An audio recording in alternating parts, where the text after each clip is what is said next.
Good morning, everybody.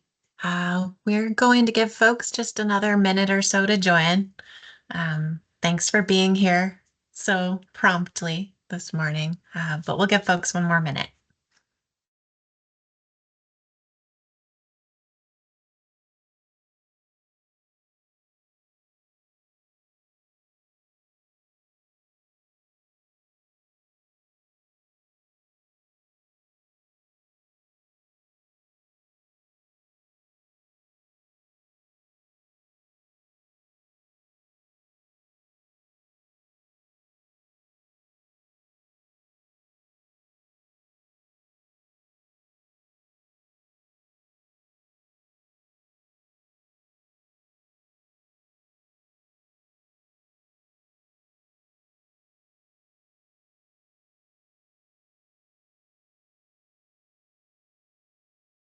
Okay, there's still a few more folks joining our session, so I'm just gonna let this first minute go by.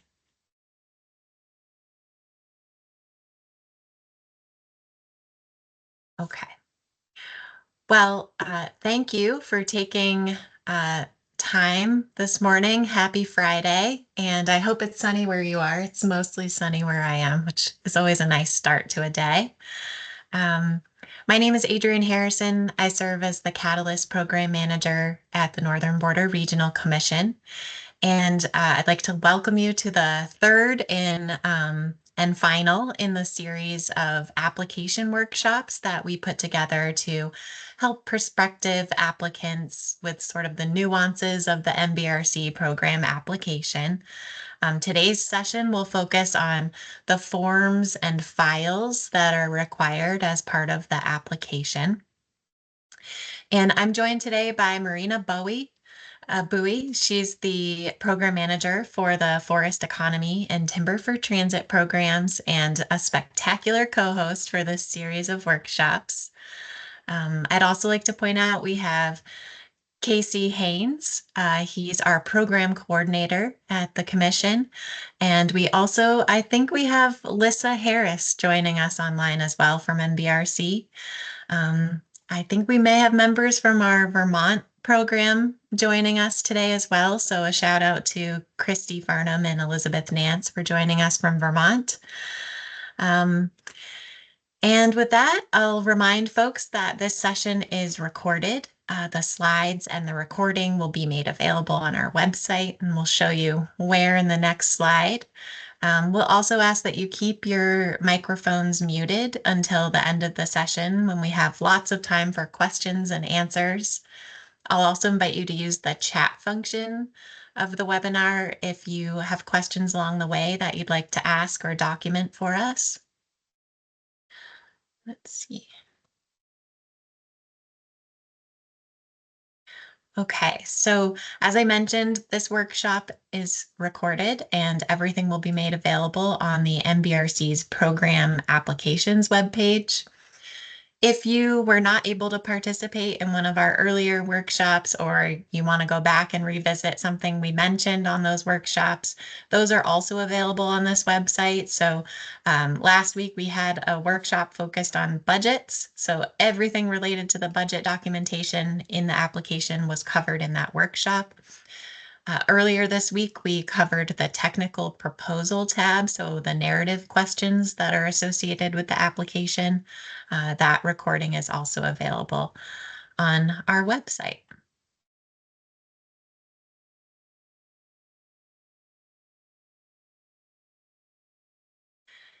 And as advertised, today will be all about the Forms and Files tab of the application.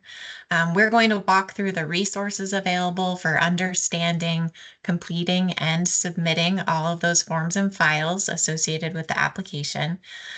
We'll also walk through each of the forms themselves and cover where to find them, samples if they're available, as well as some of the common errors we've seen from past applications.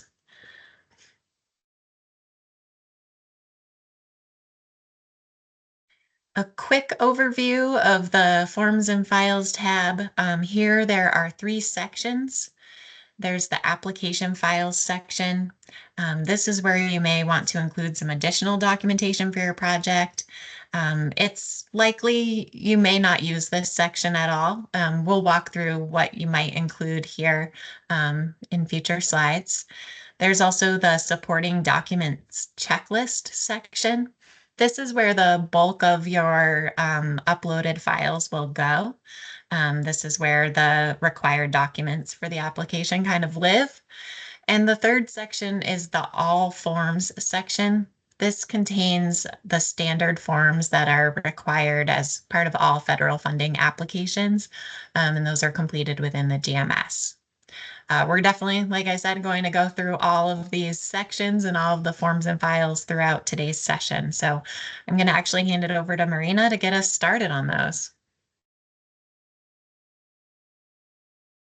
All right, so to start, we wanted to point to several resources that are available to you all as you move through these forms and files. We realize some of the federal forms can be pretty complex and just there's a lot of information requested here. So the first piece of information I want to point you to is the application support document checklist, which is linked here and available on the resources tab of NBRC's website. If you go to our resources section and then grant administration, the first link that comes up, you'll be led here to kind of what's screenshotted here. And we've made this application support document checklist available there as an NBRC created supporting document for you all. It lists each of the forms that you'll be required to complete with some notes from us. Any links to samples or templates are all available within that checklist. And we'll walk through each of those forms today.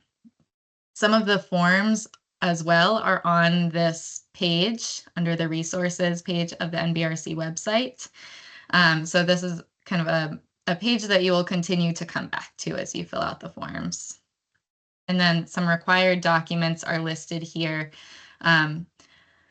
This section of documents grantees are required to complete and upload to the GMS. And then there's some forms that are provided within the GMS. So those forms that are within the GMS, you'll complete in your login screen, but samples are available on our website as well in the event you want to kind of look through them separate from the GMS. All right. Again, this application supporting document checklist is available on the website, and it's actually a downloadable form that you can use as a literal checklist to access the template sample forms and to check off each document as you move through and upload to your application.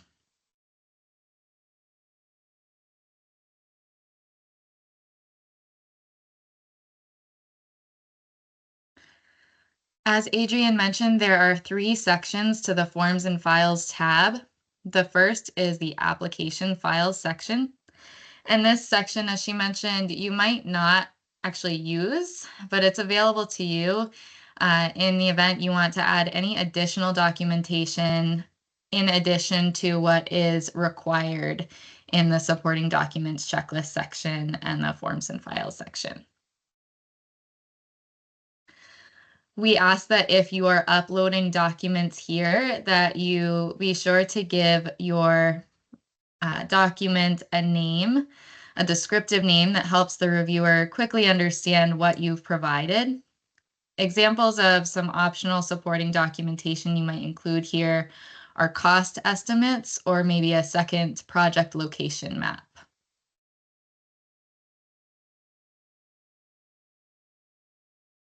Moving on to the supporting documents checklist section. This is the bulk of the information that you will upload, the documentation that you'll upload to your application. To the right here, we've taken a screenshot of our supporting documents checklist. So I want to clarify that we've created something called a supporting documents checklist. And then within the GMS, there's a section named the same thing. So you'll see that used for both. But essentially, this is the bulk of the information that you'll need to upload. Our checklist, as you'll see, shows the file name. We have links to templates where available, and any specific notes. And today's session will go through each of these forms and highlight, common errors and exactly where to find each of these and where to upload.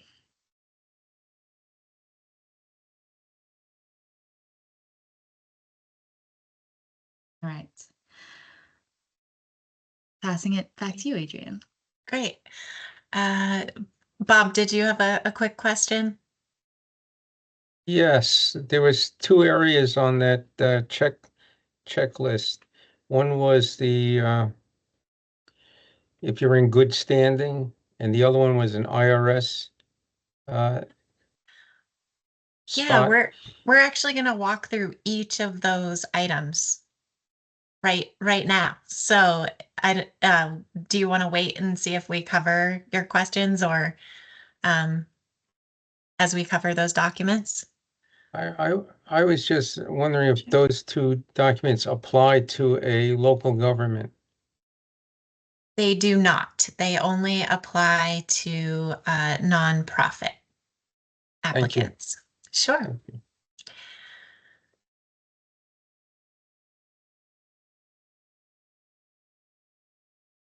Hey, Adrienne, you're muted. Oh, sorry about that. Okay, so over the next few slides, we're going to walk through each of the documents in the supporting documents checklist section of the Forms and Files tab. And we'll cover sort of the purpose of each document, how you know if it's required for your organization, where to locate the form, and the common errors that may be associated with a form. And all of these documents that we go over now should be submitted through this supporting documents section of the grants management system of your application.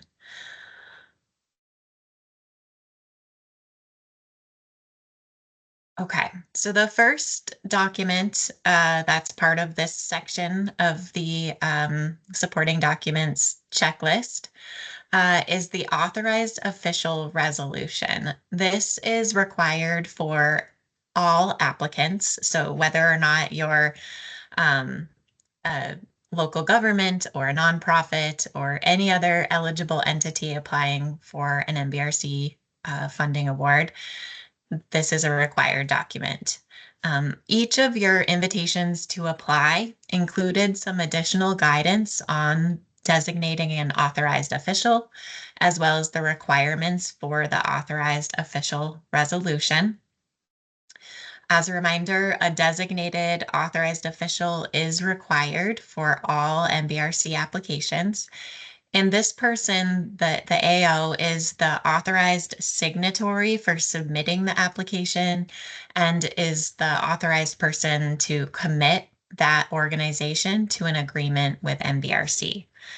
You're not able to have more than one AO. It's a single person. And this person must be named in what we call the authorized official resolution. So this resolution, it's a requirement. You will not be able to submit your application without an authorized official resolution attached. And we do have a sample as well, a sample of the authorized official resolution. You don't have to use our sample. A lot of folks do, but it does, whatever authorized official resolution you submit has to conform to the specifics required by MBRC. And it must actually name the authorized official. If you submit an authorized official resolution that includes, more of like the position. So a lot of times we'll see from a government entity or an academic institution, they'll submit an authorized resolution that names a particular position that is authorized to commit their organization to an agreement with MBRC. If you choose to go that way, we'll also need you to submit documentation that names the specific individual that fills that position or title right now. So we do actually consistently need a name, and that's really important for our documentation to make sure that we're communicating with the correct person and that that person has the authority to sign on that organization's behalf. I think that's it on the authorized official resolution. I will say one of the common errors we see is that the person named in the grants management system as the authorized official sometimes does not match the person that is named in the authorized official resolution. So that's something you'll really want to take a close look at your organizational account in the grants management system to make sure that that authorized official is the person that is named in your authorized official resolution. Okay, next is the certificate of good standing. This is an example of a document that is only required for nonprofit organizations that are applying to MBRC. So this is not mandatory for all applicants.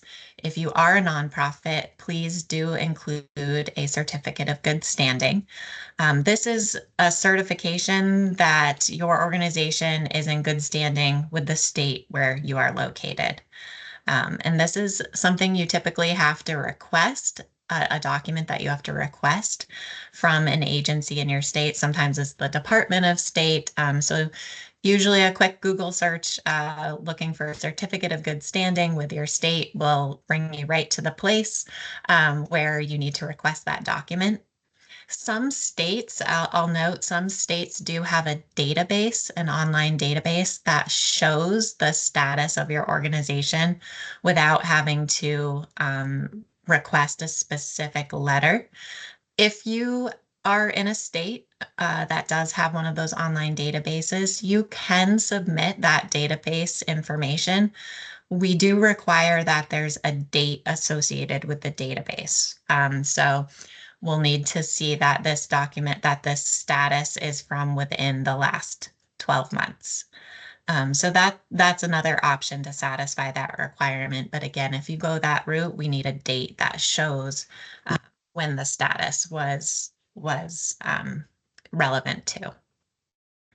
This is something you'll upload to the grants management system to this supporting documents checklist section of the forms and files tab. It's not something that's already in the GMS for you to complete. So this is something you will secure outside of the GMS and upload it into this supporting documents checklist section. How do we change the AO in the application? That's a great question. While we're here, we can quickly address that. We do actually have guidance on our website on how to actually, Casey is on the line. Maybe I'll have Casey include a response to that in the chat. Because I think he is our authority on how to do that, so I don't misspeak. Okay, next. Okay. The debarment suspension certification. This is a required document for all applicants. So again, no matter what type of organization you come from, this is a requirement. This is an MBRC form and it will already be uploaded into the grants management system for you. So this is an example of a form that you will download, complete, and then upload the completed form back into the supporting documents checklist section. This shows MBRC that the applicant is not suspended or debarred or ineligible for any reason from entering into a contract with the MBRC. Yeah, I think that's all we have to say about that.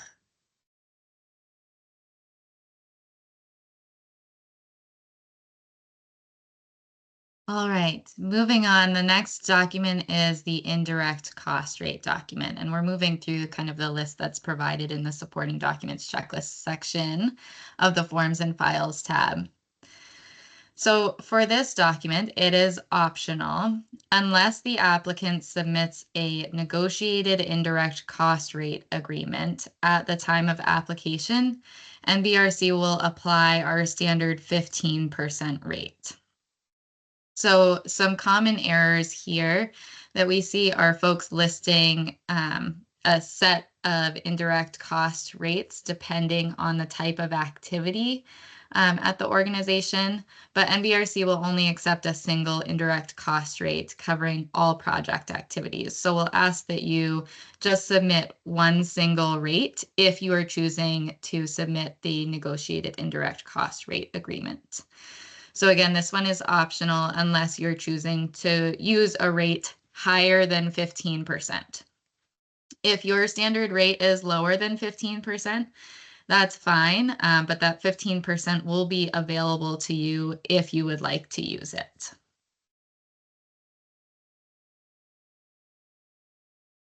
All right. The next section is the IRS determination letter.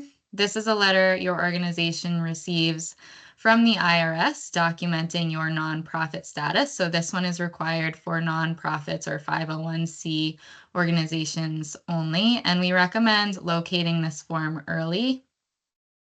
Like the certificate of good standing, we've had folks kind of look for these documents at the last minute or request them at the last minute, and it can take some time. So we suggest getting on top of these documents early on.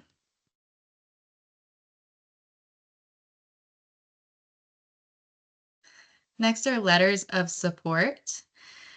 These are optional for applicants, but some applications may be strengthened by letters of support. Specifically, we'll ask that you review your invitation to apply, as some might have come with specific recommendations to include letters of support at time of application. And we'll ask that you combine your letters as one PDF and upload to the appropriate row of the supporting documents checklist.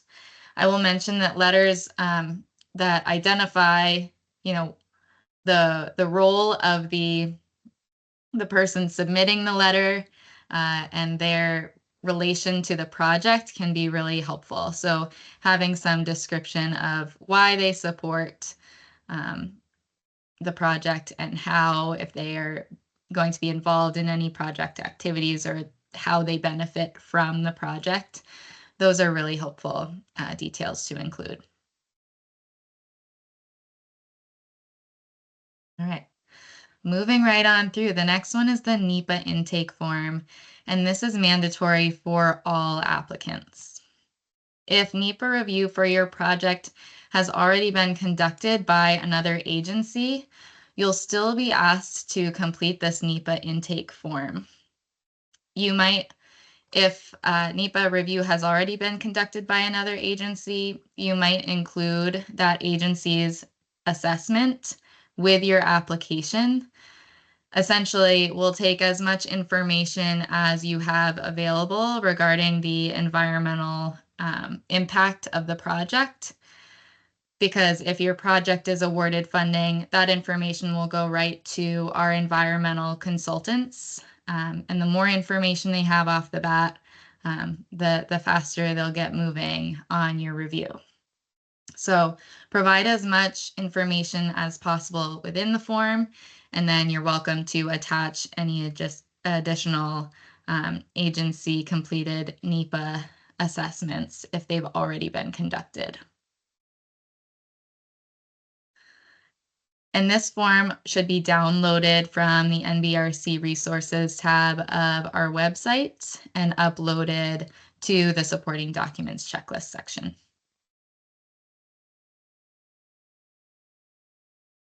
All right.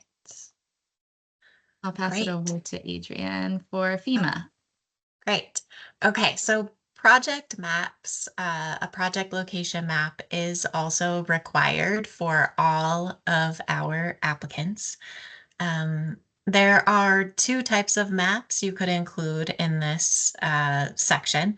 First is a straight up project location map. So a map of where your project is located, of where the project is happening. And this can be uploaded to the grants management system in the project map line item for the supporting documents checklist. The other map you can provide is a FEMA flood map. The reason we highlight this is one, projects will be asked for a FEMA flood map as part of the NEPA environmental review process. So it's really helpful to go ahead and share that now. Second, Catalyst program applicants, those projects may receive up to an additional point if the project can show that either the project is not located in a FEMA flood hazard zone, or if the project is located in a FEMA floodplain, that they have described mitigation measures to protect from a 1% annual chance flood. And so you can go online. The FEMA map service is linked here in this slide deck. But that's where you can sort of enter the address of where your project is located, and a FEMA flood map will be provided for that location. So those are two options for uploading a project location map to the supporting documents checklist for your project. And again, this is required for all applicants, so you will receive an error message if you submit your application without a project map.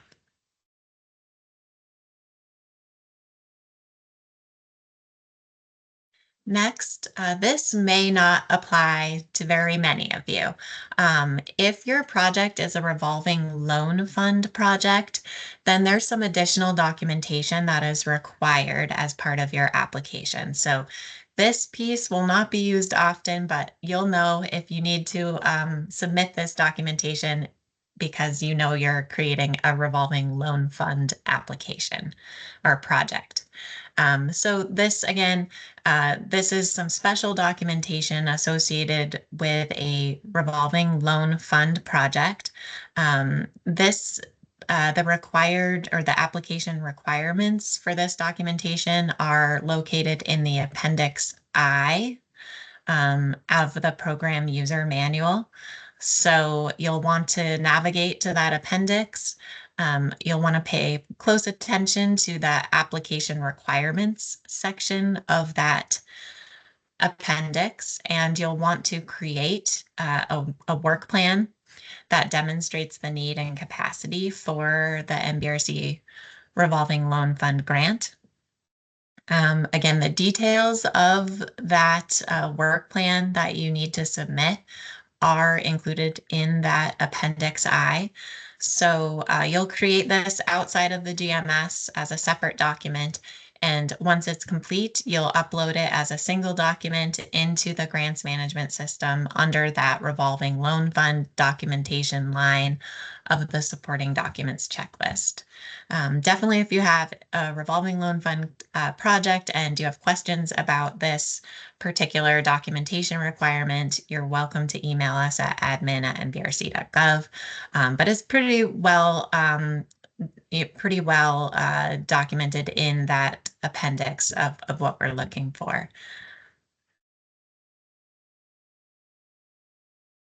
Okay, and the final document, the final line in that supporting documents checklist section of the Forms and Files tab is the detailed project budget. So the SF 424 CBW is the detailed project budget form. We actually went through this form in significant detail in our budgets workshop last week. So if you have any questions about the form itself, I highly recommend going back to that workshop recording or the slides for guidance on how to complete that form. There's also a sample SF 424 CBW on the NBRC website, which highlights a few sections that are common areas that we want to see addressed. So it'll go through where to put your NEPA costs, your LDD costs. It'll go through how to describe each line item. And we do ask that you complete the applicant information at the top of this form. And it's important that you look for consistency, that this budget document aligns with the budget tab documentation of your application. So it won't automatically sort of validate that this form aligns with all of the other budget information. That's something that you'll want to cross-check, that everything in your CBW aligns with other budget information in the application. This form is located in the grants management system. So this is an example. If you would like to, you can go in to the supporting documents checklist section of the forms and files tab, download a blank SF424 CBW. You'll work within your computer system, your Excel system, to complete that. And then when it's complete, you will upload a Excel version of the SF424 CBW.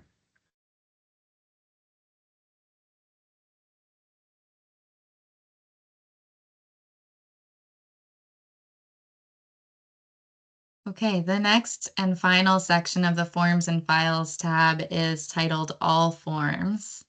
And there are 3 documents here. These ones are embedded in the grants management system, so you will complete them within your application. But we do have samples of each of these forms outside of the application on our NBRC resources page with helpful information listed on the checklist that's pictured here. These forms should be completed and signed by your authorized official. And again, just be sure that that authorized official signature matches who you have authorized to sign in your resolution and who is listed on your profile as your authorized official. I think Casey mentioned in the chat, but he listed a way to find who is listed on your profile as the authorized official. And if you need to change that person, please email us at admin@nbrc.gov.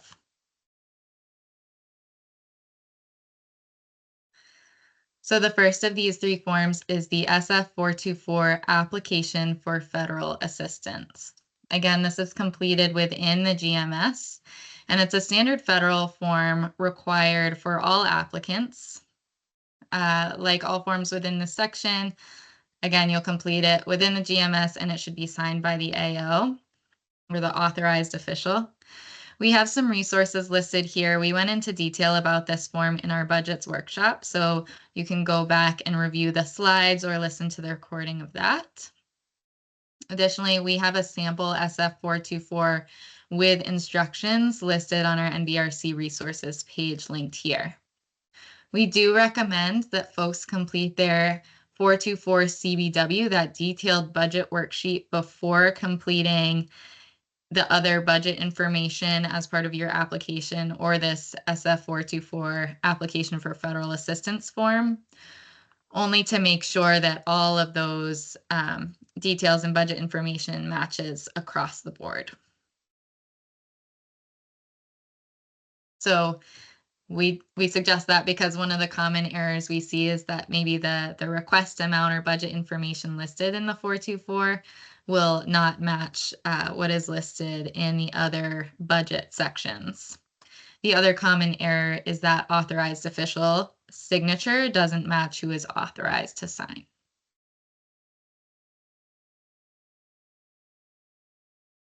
All right, next is the assurances for construction. So there you will complete one of 2 forms for assurances, either the SF424B or the SF424D. The form required is dependent on whether the scope of the project involves construction or does not, or involves minimal construction activities.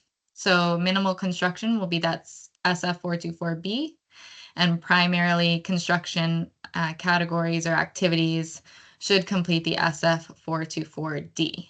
So again, you do not have to submit both of these, just the one that applies to your project.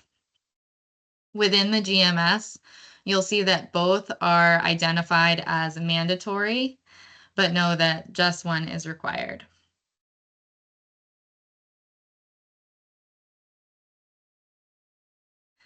And finally is the disclosure of lobbying activities form, or for short, SFLLL. You'll complete this form to disclose lobbying activities involved with your project. Again, you'll complete it within the GMS in the All Forms section. It needs to be signed by your authorized official.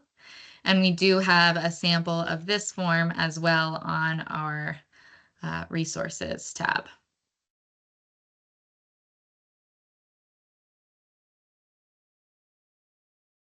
All right, finally, a few items that we ask you not include as part of your application are architect and engineering plans, any annual reports, and then any studies and academic reports. You might reference reports within the narrative, and you're welcome to provide a link or citation, but it's not necessary to include these.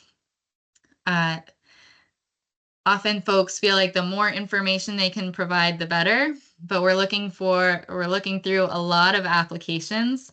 So we really want to get a good sense of what your project is, that you've provided all the required information, and go from there.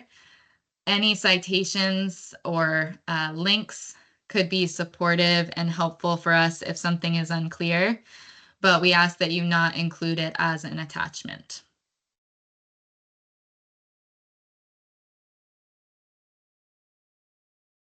All right.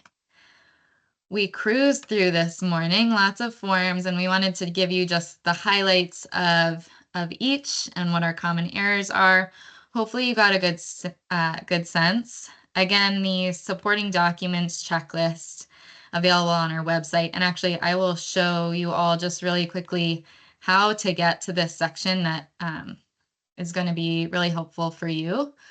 So if you can see my screen, I'm on the NVRC website. You'll go to resources, and then this first link, grant administration information and GMS guidance documents. It works out. From there, Man's guy is coming up here now. all right. From here, you'll see if you scroll down, application GMS guidance documents. So if you need to change your contacts in the GMS, you look there, any GMS common errors. And then down here are the forms provided within the GMS with samples, and the supporting documents checklist is here as well. All right, so with that, I will open it up for any additional questions. Feel free to come off mute or keep populating the chat.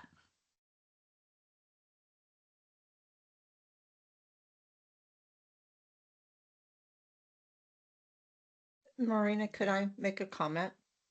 Sure. As much as state program partners want to be helpful, if you have technical assistance related directly to the GMS system, it's best to reach out to NVRC, not the state partner. We can't see what they can see, so I would highly recommend reaching out directly to NVRC. Thank you. That's a really good point.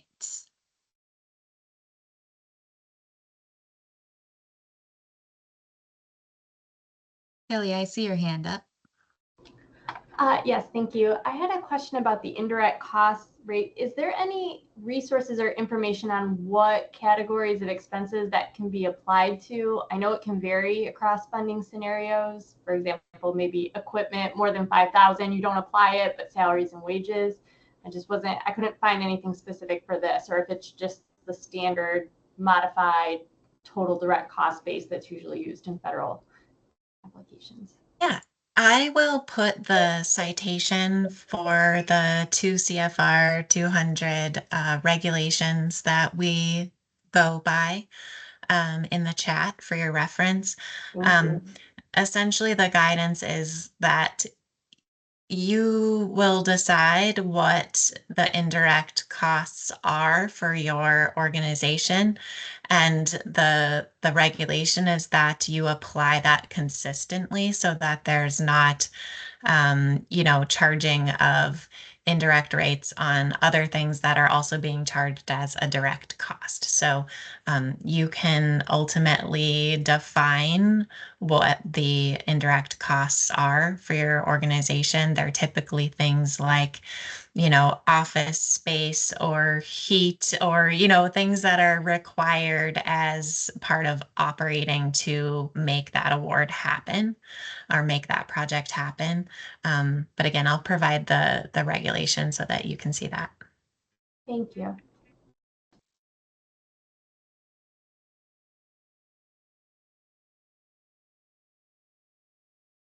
Catherine, to answer your question in the chat, so if the certificate of good standing and the IRS determination letter, those documents that are just required for nonprofits, if you are not a nonprofit, you don't need to upload anything to those sections, so you can leave them blank.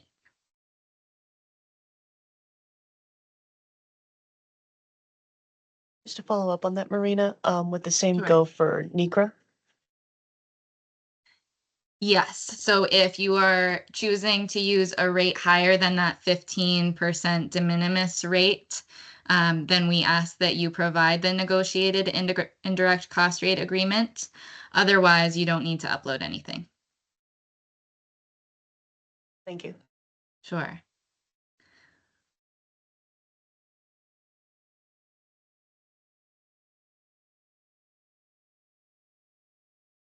All right, I see, Robert, you have your hand up, but I'm not sure if that's from earlier. Do you have a question? That was from earlier. I don't have any questions at this time. Okay. How about CJ?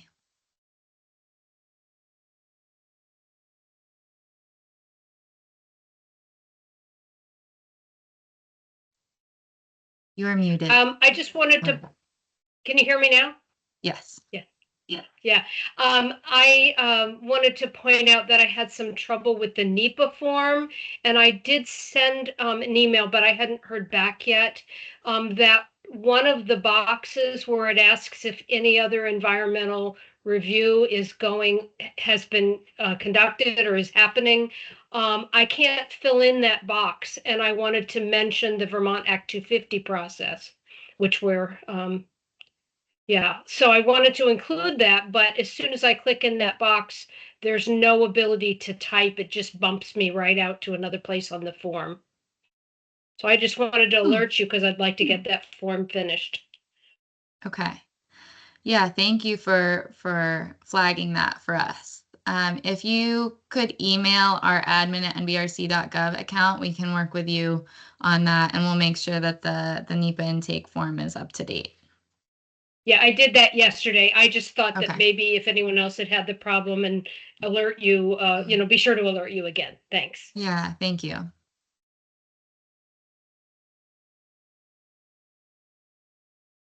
All right, I see another hand up from Wilmington Historical Society. Yes, my question has to do with the Adirondack Park Agency. And NEPA. We have a letter of non-jurisdiction from the Adirondack Park Agency, which says they have reviewed our location, et cetera. Would that be important to include somewhere within the NEPA information? I think that would be helpful, but Adrienne, you came off mute. Yeah, no, I think that would be an example of something to note in the NEPA intake form, and then use that application files section to upload any information that could support that NEPA document. So that would be a great example of how to use that application files section to help provide information to NBRC. Thank you.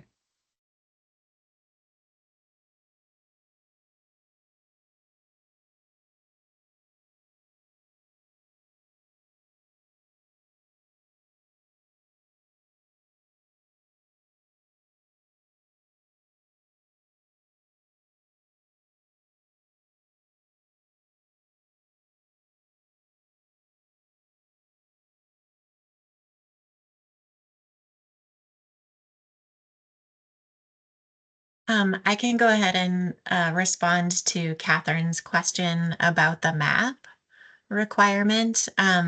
You can absolutely submit a Google map to fulfill the project location map requirements. So if you want to submit a Google map that has, a pin of exactly where the project is located, that is acceptable. The FEMA map is an optional map to submit. You could submit both, or you could not submit the FEMA map. Typically, the NEPA process looks at whether a project is in a FEMA flood zone or not. And so we also encourage submitting a FEMA map to help support the NEPA process. And then again, if it's a catalyst project, there is an additional point in the MBRC scoring criteria available for showing that your project is outside of the FEMA flood zone, or if it's located within a FEMA flood zone, I don't know how to do that you've documented or you demonstrated mitigation measures to protect the project from 1% chance flood.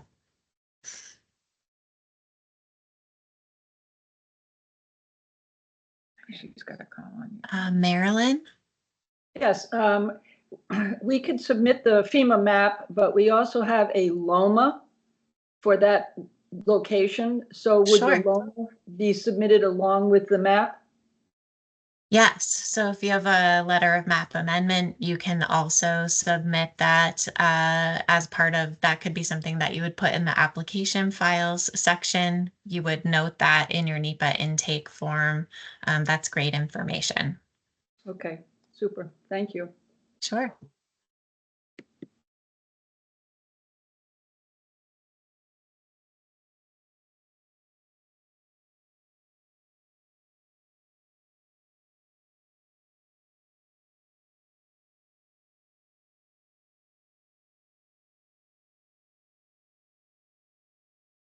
Kelly, do you Kelly? have another question? Yeah, I had a question about the NEPA intake form, and it might be a little project specific, but we're doing a phase 1 that was categorized as non-infrastructure because it's the study and design part, but the full project would eventually entail construction. So when it asks questions like, will digging or excavation occur during the project? It wouldn't during this phase, but ideally we'd like to get the environmental review for the project done during this phase so that it's ready to go at the next. I'm just not sure how to answer the questions if it's a phased project. Yeah, so I think keeping, as part of the NEPA intake form, explaining where you're at in any part of the NEPA process is really important. If there's ongoing NEPA, we will coordinate with that other federal agency that you've specified in the form. If there are other processes that you want to start on ahead of time, you can, but we won't really know the full environmental review scope for your project until after we've had our consultant, the Clark Group, review your project application, and they'll identify again if it's eligible for that categorical exclusion, a categorical exclusion plus a consultation with a resource agency or that environmental assessment. If you have a pretty strong feeling it's going to be an environmental assessment, you can, start work on some of the documentation for a typical environmental assessment. But again, that process all has to sort of be done as part of the MBRC environmental review. Hopefully that helps.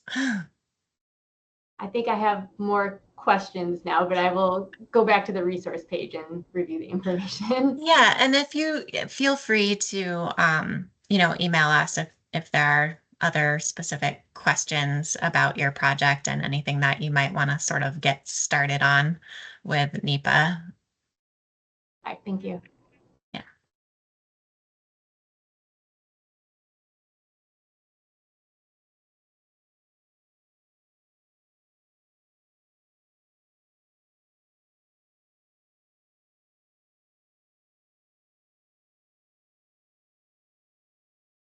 CJ, your question about the chat, I'm not sure. So I will double check if the chat is included with the recording. If it's not, I think we can make a separate document or a separate link to the chat.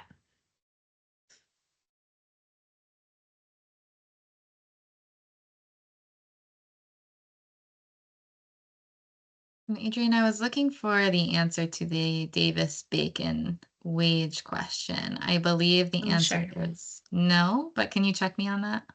Yeah, so NBRC funds are not subject to Davis-Bacon wage rates.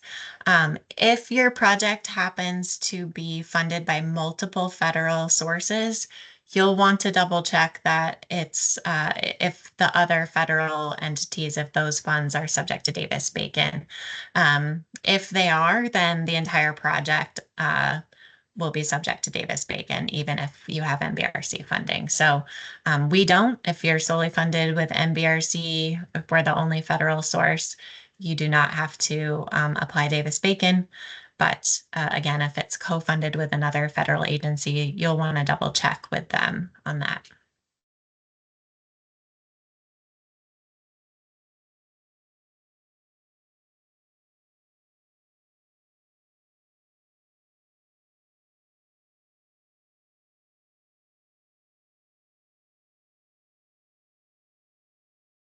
Bob, do you have a question?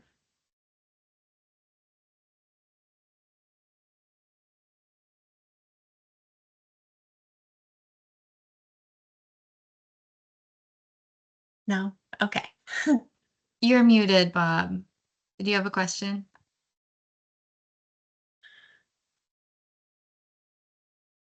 Okay, I'm there. Great, Normal, yes. sorry about that. Going back to the authorized official resolution sheet, and then was it this mention about needing some kind of documentation as far as who the signer is? Because normally when a county does a resolution, it just says that the county manager is authorized to sign a resolution. In addition to that, do you need a letter that says from the county manager that would say, I am officially authorized to sign this resolution or the contract? Yeah, so the resolutions that we see from towns typically have the title of the person that's the AO, but also the name. So it's typically a specific resolution for that person to enter into an agreement with NBRC. If your resolution is only for the city manager, then we'll also need documentation of who is the city manager for your organization. So that would be two pieces of documentation instead of just the resolution. Okay, so since it's in our case, since it's just the county manager, we don't need anything else. If your resolution says the name of the manager, then you No. don't need additional documentation. If it just says city manager, then you would need documentation of who the current city manager is provided by the county. Okay, got it. Thank you. Sure.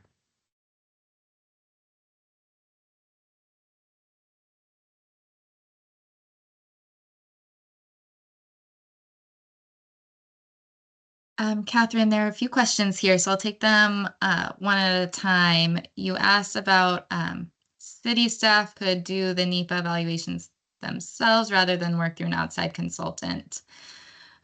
Your city staff could do a NEPA evaluation. NBRC still requires some evaluation on our end. So we will still take that NEPA intake form and do an evaluation by NBRC.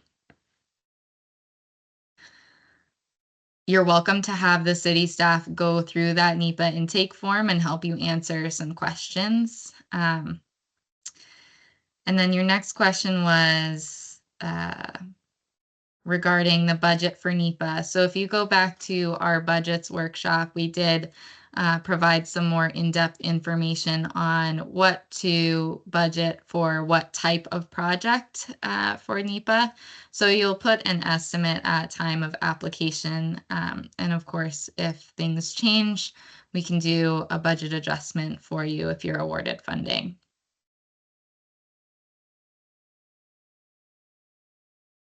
And finally, yes, NEPA evaluation is reimbursable, and you will put it in the SF 424 CBW section 6 of your budget, as well as the LDD costs.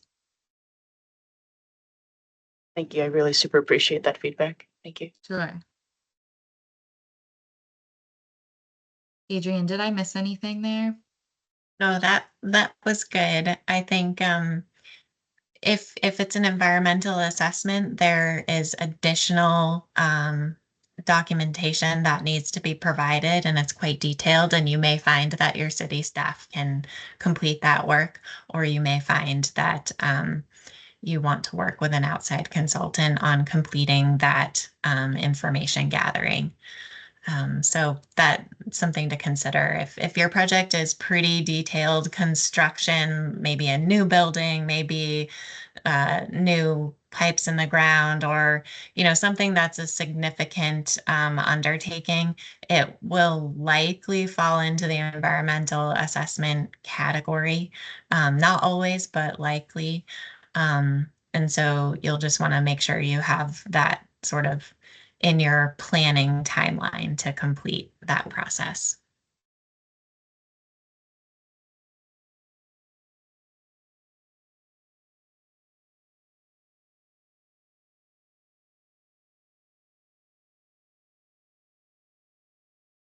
Yes, there's another question. You're listed as Wilmington Historical Society, so.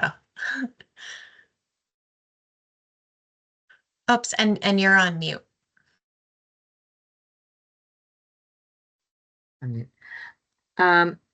Yes, I just had a question about, my gosh, now I forgot.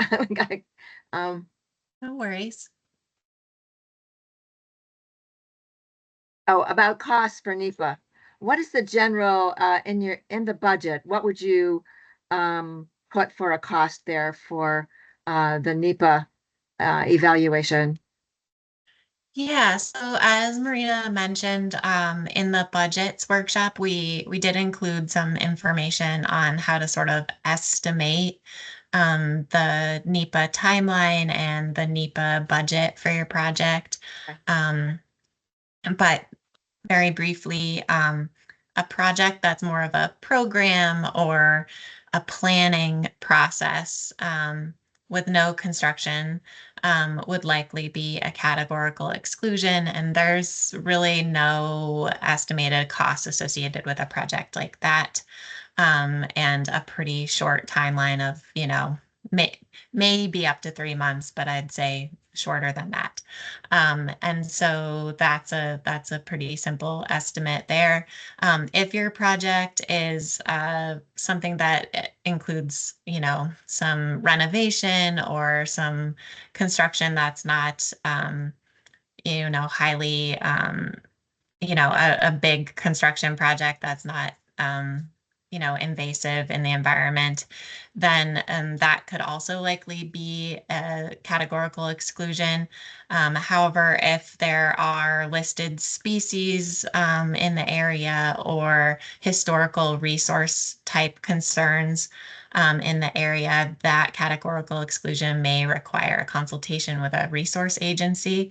And so that's where we would suggest budgeting, potentially $500 to $1,500 to satisfy any of the requirements of those resource agencies, such as maybe like a wetlands delineation or assessment of bats or a historical resource document in photo documentation, something of that nature.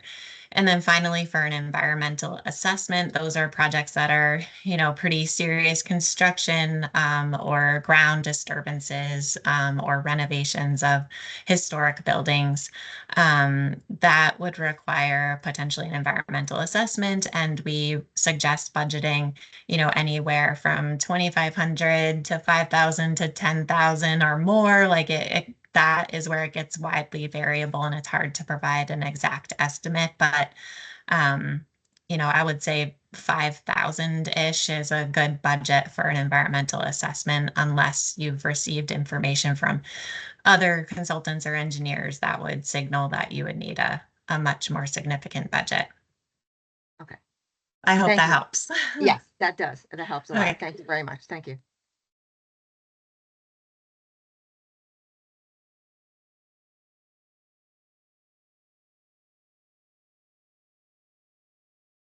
And you all are the first group that have taken the full amount of time for our workshop. So I want to congratulate you on asking the most questions. And we really appreciate the engagement. If you have questions that come up, feel free to use that admin inbox. We do have quite a few questions coming in, and so give us a little time to get back to you, but we do try to get back to you within a day or so. And yeah, definitely use that admin inbox if you have any technical issues with the GMS.